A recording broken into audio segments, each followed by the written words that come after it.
27 महीने की जेल के बाद आज आप एबीपी गंगा के सामने हैं। सबसे पहले तो आपकी सेहत के बारे में पूछूंगा, सेहत ठीक है आपकी? ठीक तो नहीं कह सकते, बहरहाल जिंदा है।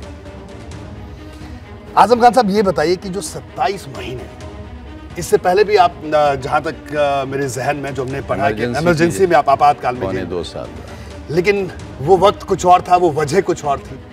इस बार जिस हालात में जो 27 महीने आपने बिताए, मैं चाहता हूं कि वो बताएं जरूर, आपकी वो कैसे थे? बताने के लिए तो बहुत कई महीने चाहिए आपको जी।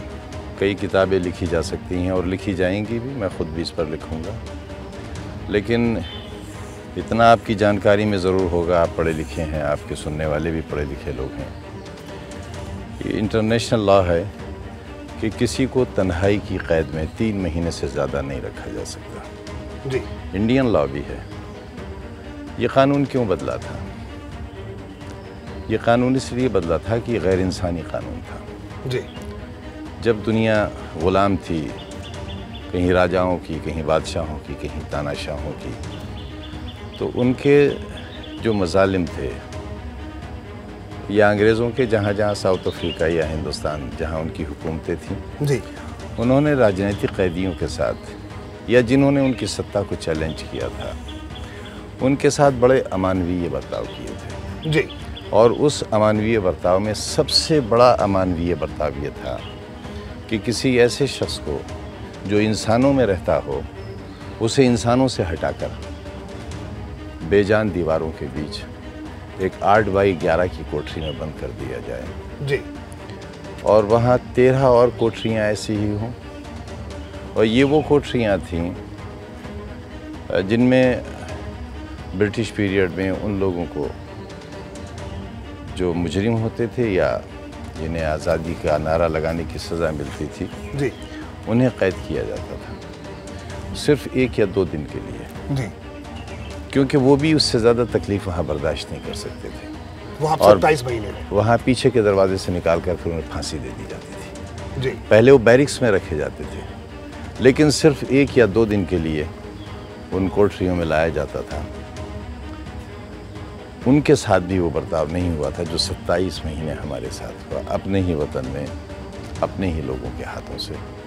और इसलिए कि ना हम पाकिस्तानी एजेंट थे, ना अभी तक साबित हुए हैं, ना हम देशद्रोही थे, ना साबित हुए हैं, ना हमारे पास नाजायज़ दौलत थी, वो साबित हुई है, ना हमारे पर करप्शन का, इतने मुकदमों के बावजूद भी रिश्वत या करप्शन का कोई एक मुकदमा भी नहीं है। आजम साहब, जो मुकदमे आप पर दर्ज, मुर्गी चोरी के, जी, दफ़ा है डकैती की, जी, बकरी चोरी के, दफ़ा है डकैती की, भैंस चोरी के, दफ़ा है डकैती की, किताब चोरी के, दफ़ा है डकैती की, फर्नीचर चोरी के, दफ़ा है डकैती की।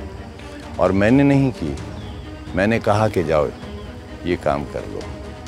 मंत्री रहते हुए मैंने, मेरी बीवी ने और मेरे बेटे ने शराब की दुकान लूटी है, ये मुकदमा है हम पर। बोतलें लूटी हैं हमने शराब की, जिससे सिगरेट नहीं पिया, और 16,000 रुपये गल्ले से लूटा है। अफसोस इसका नहीं है कि हम पर क्या हुआ, अफसोस इसका है कि करने वालों का स्टैंडर्ड क्या था, उनका स्तर क्या था।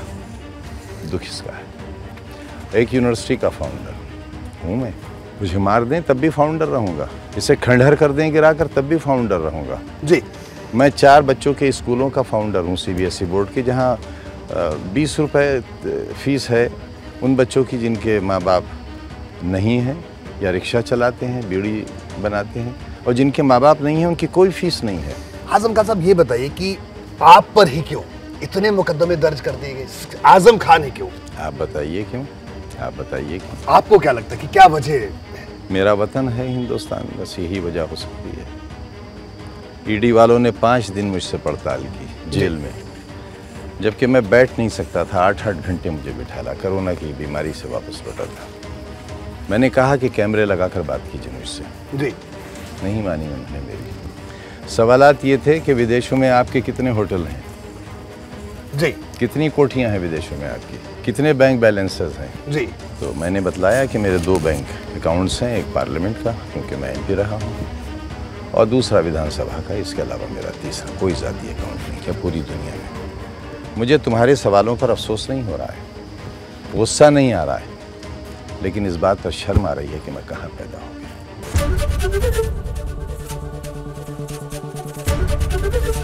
एबीपी गंगा, खबर आपकी, जुबान आपकी।